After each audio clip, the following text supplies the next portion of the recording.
Hoje na Ponte, a série que registra a visão dos candidatos à Prefeitura de Mariana sobre temas como cultura e economia criativa. Eu converso agora com a candidata Patrícia Ramos. Vamos rodar? A ponte está aberta! Bem-vindos à Ponte! Bem-vindos à Ponte!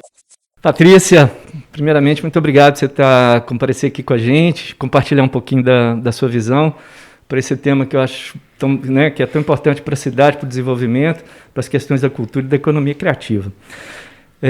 Patrícia, é o seguinte, um equívoco muito comum que a gente percebe na questão da gestão pública de cultura ou dos municípios é uma confusão na hora que a gente vai falar de cultura, de você confundir política de cultura com política de eventos, né?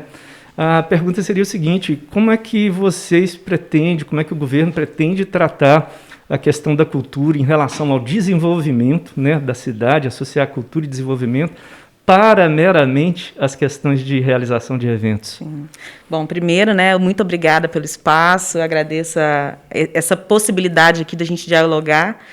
Como eu tenho falado, a gente, nesse período, é mais ouvir também e, principalmente, dar esse espaço também para que as pessoas falem e pensem, apresentem também suas propostas, né? Porque o nosso eixo de construção tem a ver com a auto-organização dos setores, né? Então, nesse sentido, pensar a cultura, né, pensar a produção artística também de maneira auto-organizada para aquelas pessoas que, de fato, já fazem isso, né, para a gente é fundamental, então esse espaço aqui é importante também, então eu agradeço, tá?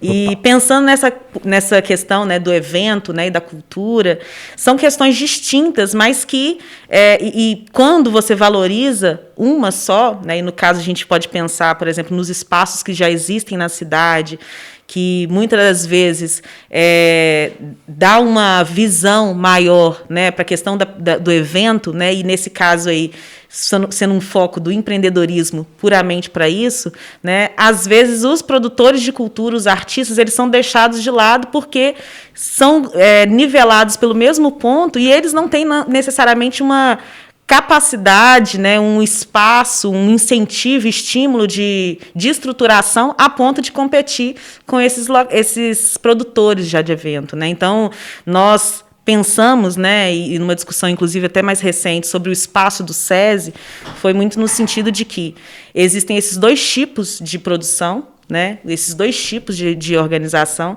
e se a gente trata como a mesma coisa, a gente acaba que não valorizando os artistas, os produtores culturais, e eles, tendo que produzir de maneira sozinha, sem amparo do poder público, acabam que sendo relegados, né, a um ponto que eles não conseguem se desenvolver, e aí é o que é pior, né? Quando a gente fala de diversificação econômica, né, uma potência cultural aqui em Mariana, que a gente já sabe que é um berço importante aqui, né, a gente não consegue explorar, né? Explorar acho que é uma palavra até pesada, né? Mas garantir que esses setores eles consigam se apresentar de uma maneira importante e se desenvolver e ter essa possibilidade de que a economia também esteja baseada nesse ponto, né? Para a gente é um ponto importante. E a segunda pergunta tem a ver exatamente com uma continuidade disso, exatamente do ponto de vista econômico. Uhum. Por exemplo, nós temos um dado que 10% hoje dos empregos formais no Brasil é ligado aos setores criativos, né? E desses 10,1%, 51% são dentro do contexto da cultura. Ou seja, a cultura emprega, gera trabalho tanto nas atividades principais quanto nas cadeias produtivas. Como é que vocês veem especificamente esta questão do empreendedorismo criativo como alavanca para a economia, né? Porque às vezes você vê isso simplesmente entendida a cultura ali um pouquinho como cosmético da cidade, né, e tal, só como valor, mas não deixa de olhar para esse lado do empreendimento e dos empreendedores criativos propriamente dito. Como é que você vê essa questão? Não, e para a gente é um ponto importante isso, né? Ser Mariana a primeira capital, a primeira cidade estruturada, ela precisa de ter isso daí refletido em políticas que garantam a estruturação desses setores que vão apresentar enorme gama, né, de produção cultural, seja no aspecto tradicional, mas seja também nessas possibilidades que estão sendo construídas, né, e de maneira muito organizada também já aqui em Mariana. Então, dá espaço para que esses setores eles se organizem, né, e aí a gente pensa que, na nossa política, o nosso principal eixo é a criação dos conselhos populares, né? Esses conselhos populares eles vão reunir os setores de todos os setores da cidade, todos os locais da cidade, então seriam os distritos, os bairros também, para pensar a cidade como um todo, não é só um lugar ou outro, não é só um empreendimento ou outro, né? Mas que eles possam decidir em conjunto, né, e aí apresentando projetos de maneira até formativa nesse aspecto, né, para que possam decidir sobre os recursos da cidade, né. Então, 100% do orçamento vai ser deliberado nesse Conselho Popular. Na questão da cultura, para a gente, é fundamental também. E a gente já vê essa potência, né? A gente já vê essa capacidade de auto-organização do setor cultural, que muitas das vezes, como não tem esse amparo do poder público, acaba que não consegue se desenvolver a ponto, né, de ter esse espaço, né, de ter essa possibilidade de gerar emprego, né, de gerar renda, né, e de gerar estruturação dos trabalhadores, né, porque quando a gente pensa, né, são trabalhadores também, né, não é só uma questão de valor apenas, não é só uma questão de discurso, não é só uma questão de dom, né, é uma questão de ser trabalhador de um setor que precisa de ter, de maneira organizada, o seu espaço ali para discutir para onde que vão os recursos, né, de como que vão ser desenvolvidos os projetos que vão incidir sobre a vida dele. E o primeiro passo disso é ser percebido como profissional, né? Total, com certeza. Isso daí para a gente é um ponto importantíssimo, né? E aí eu acho que nesses últimos tempos a gente está vendo muito da classe artística, né, do setor que trabalha na produção cultural, essas possibilidades de organização, né, principalmente nesse período de pandemia, né, de forma como eles precisaram de se reunir, né, para garantir a lei, né, que ajudava eles nesse período, né? Então, se ver enquanto trabalhador, né, já é um primeiro passo, né, e a partir daí se auto-organizar num conselho de cultura, né, que vai depois ter a sua representação no Conselho Popular. Uma outra questão importante, talvez você já acabou tocando de alguma maneira nisso, mas é importante a gente reforçar, um dos eixos, valores, né, da economia criativa é a inovação, né? Não dá para a gente avançar em cima de parâmetros antigos, né? Então, inovar é importante, mas inovar não só no contexto tecnológico, que normalmente a gente ouve e percebe inovação hoje muito com essa questão da aceleração tecnológica, mas tem mais a ver com como eu olho para aquilo que está do meu lado, para aquilo que já existe, para aquilo que acontece. Então, a inovação primeira é essa da gente poder olhar para a cidade e olhar de forma diferente para ela enquanto oportunidades. Então, neste caso, por exemplo, uma banda de música pode ser uma escola de música, como né? Uma batalha de hip-hop, as culturas que estão se desenvolvendo, né, nos bairros e tal, podem ser espaços de formação, ou seja, olhar para aquilo diferente e começar a agir com eles com toda essa produção de forma diferente. Como é que vocês têm essa visão sobre olhar para essas diferenças culturais do município, para aquilo que é produzido em todos os cantos de Mariana, né? Com esse olhar de oportunidades inovador, de dar possibilidades. Sim. Não, primeiro, só uma questão sobre o ponto da tecnologia, né? A gente faz uma discussão muito forte que a tecnologia ela tem que estar a serviço da classe trabalhadora. Ela não pode ser um elemento que vá desempregar as pessoas, né? Ela tem que estar aqui para facilitar, e esse é um ponto fundamental para a gente. Assim, tanta inteligência investida nisso, né?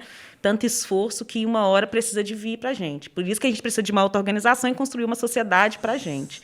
E agora, pensando nesse diálogo, né, eu acho que é um ponto importante. Assim, o diálogo entre o que é tradicional e o que está vindo aqui agora, né, é você garantir que todas as possibilidades de expressão elas estejam aqui presentes, né, e existindo no mesmo lugar. E aí esse ponto de criação, de formação, é um elemento importante no sentido de que, como a gente estava falando antes, né, o trabalhador da cultura, né, o artista, ele precisa se reconhecer como tal e se organizar como tal, mas esses espaços que já estão construídos, eles também podem ser um ponto de referência para a formação de outros, né, e tem sido. A questão é, eles têm sido, mas com o amparo do poder público, e aí é o ponto que entra, né? E aí a gente vê um outro, pensando nos bairros, né, na periferia, essa potência da juventude sendo expressa, né? A gente estava conversando no nosso comitê da possibilidade e das iniciativas já da juventude de exigir um espaço que já é dela, mas que muitas das vezes fica invisibilizado, né? Então, a juventude ela tem uma possibilidade gigante de se expressar, e a gente vê pelas batalhas de hip hop, pelas produções de funk aqui na cidade, né, pelas produções de dança aqui na cidade, que são motivos de orgulho para a gente, né, mas quando a gente conseguir, né, de que eles, né, de maneira organizada, em conjunto com os outros setores também, né, conseguirem visualizar que é possível, né, aí a gente tem a cidade toda respirando, né, cultura e tendo esse orgulho, né, de se levantar e de se apresentar aqui, mas para fora também. E, por último, Patrícia, tem a ver um pouquinho, assim, tem um pensamento muito corrente na administração, no planejamento, que diz que a melhor forma da gente prever o futuro é criá-lo.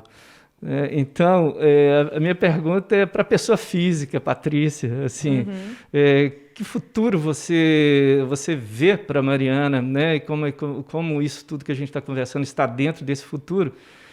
E que passos você acha que o seu governo vai dar para, de fato, criar esse futuro? Olha só, nós como socialistas revolucionários, né, a gente não se lança para a luta à toa, né? A gente percebe que a sociedade capitalista, como ela se estrutura, ela não dá espaço para a vida mesmo, né? Porque a gente ainda sobrevive, né? Para a vida da classe trabalhadora, para o povo que constrói essas riquezas, né?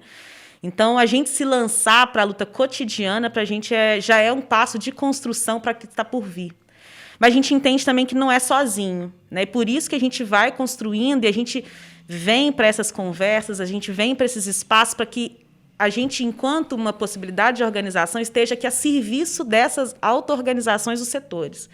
Então, para a gente, a construção do que está por vir tem a ver com uma construção de uma sociedade socialista, né? Mas, antes disso, a gente vai, né, se colocando à disposição, tanto no processo eleitoral, mas nas lutas cotidianas, para que os setores, né, as categorias da classe trabalhadora, para os pequenos empresários, para que os pequenos comerciantes, pequenos agricultores, e para a gente a história já tem provado muito, né, para que a juventude esteja também junto nessa luta para construir, né, o que está por vir, né? A gente já sabe o que quer, né? Então essa é a nossa luta estratégica, mas no cotidiano a gente tem várias batalhas, né? E por isso que a gente se lança. Não é fácil, não é fácil. Mas quando a gente vê que essa sistematização, essa organização, ela está sendo construída, né? Ela está se firmando, a gente sabe que os donos do poder eles têm medo da gente, né? Dessa organização. E quando eles começam a apertar mais é porque a gente vê que está dando certo. E a gente está vendo que está dando certo, né? Cada vez mais as pessoas estão exigindo, né, seus direitos, mas elas também estão vendo que sozinhas elas não vão fazer nada. Então, não é Patrícia aqui. É a Frente Mariana Socialista estando à disposição da classe trabalhadora, dos pequenos comerciantes, dos pequenos empresários, dos pequenos agricultores, e com a potência e com a dinâmica forte da juventude. Então, para mim, é isso. Assim. Para mim, que representam vários outros, né? Dessa organização, dessa necessidade de a gente pensar a cidade, que é mineradora, mas que não só. Ela tem uma potência de ser muito mais, né? E a gente ter esse orgulho de ser a primeira capital, a primaz de Minas mesmo, né? Mas abarcando, né, todos os setores, tendo essa possibilidade de se construírem e de viverem. Patrícia, obrigado pela visão, obrigado por estar aqui com a gente, compartilhar com todo mundo, né? Desejo boa sorte para vocês. Obrigada, Toninho. Obrigada a todas e todos que estão assistindo a gente. Bacana. E a ponte fica por aqui.